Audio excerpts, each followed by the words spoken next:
Prosonic experience the finest UPVC windows and doors. 77997 79088.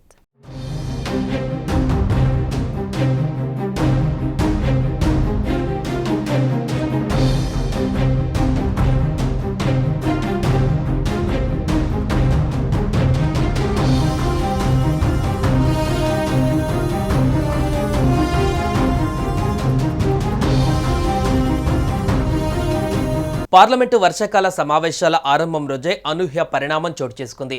ఉపరాష్ట్రపతి Rajya Sabha chairman Jagadish Dhankhar తన పదవికి సోమవారం రాజీనామా చేశారు. తొలి రోజు సెషన్కు సారథ్యం వహించిన తర్వాత కొద్దిసేపటికి ఆయన రాజీనామా ప్రకటన వెలువడడం అనేది అందరినీ షాక్కి గురిచేసింది. రాష్ట్రపతి కార్యాలయానికి ఆయన తన రాజీనామా లేఖ పంపించారు. ఇంతకు ఆయన తన పదవికి ఎందుకు రాజీనామా చేశారు? అసలేం జరిగింది?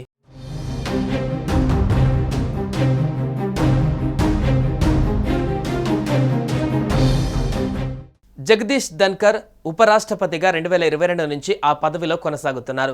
ఈ సందర్భంగా రాజీనామా అనంతరం ఆయన రాష్ట్రపతి ద్రౌపది ముర్ము, ప్రధాని మోదీకి ఆయన ధన్యవాదాలు తెలిపారు. విధి నిర్వహణలో వారి మద్దతు తనకు స్ఫూర్తినిచ్చిందని వ్యాఖ్యానించారు. ఆరోగ్యానికి తగు ప్రాధాన్యత ఇవ్వవలసి ఉందని వైద్యుల సలహా మేరకు ఈ నిర్ణయం తీసుకున్నట్లు ఆయన తన ప్రకటనలో తెలిపారు. ఇన్నేళ్ల తన పదవి కాలంలో తనకు మంత్రిమండలి నుంచి, ఎంపీల నుంచి, ఇతరుల నుంచి అందిన సహాయ సహకారాలు ఎనలేనివి అని, ఇవి చిరకాలం గుర్తుంటాయని అంటూ జగదీష్ ధన్కర్ భావోద్వేగానికి లోనయ్యారు. గొప్ప ప్రజాస్వామిక దేశానికి ఉపరాష్ట్రపతి హోదాలో విలువైన అనుభవం సంతరించుకున్నానని తెలిపారు. ఇందుకు సభకు రుణపడి ఉంటానని, దేశం సమున్నత రీతిలో ముందుకు సాగుతున్న పరిణాత్మక దశలో ఈ పదవిలో ఉండటం తనకు గర్వకారణంగా ఉందని జగదీష్ ధన్కర్ తెలిపారు.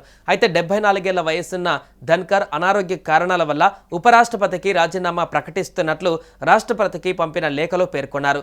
రాష్ట్రపతికి ధన్కర్ పంపించిన రాజీనామా లేఖతో ఆ తర్వాత పత్రికలకు విడుదల చేశారు.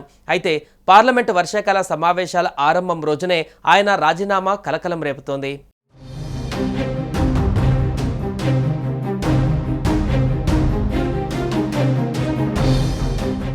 ఇదిలా ఉంటే జగదీష్ ధన్కర్ జూన్లో నైనిటాల్లో జరిగిన కమావు యూనివర్సిటీలో గోల్డెన్ జూబ్లీ సెలబ్రేషన్స్లో సొమ్మసిల్లి పడిపోయిన విషయం తెలిసిందే.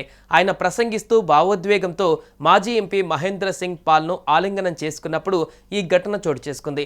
అయితే వైద్యుల బృందం వెంటనే స్పందించడంతో ఆయన కోలుకున్నారు. అనంతరం విశ్రాంతి తీసుకునేందుకు రాజ్భవన్కు వెళ్లిపోయారు. అప్పటి నుంచి ఆయన అనారోగ్య సమస్యలకు గురవుతున్నారని తెలుస్తోంది. ఈ కారణంగానే ఆయన తన పదవికి రాజీనామా చేసినట్టుగా తెలుస్తోంది.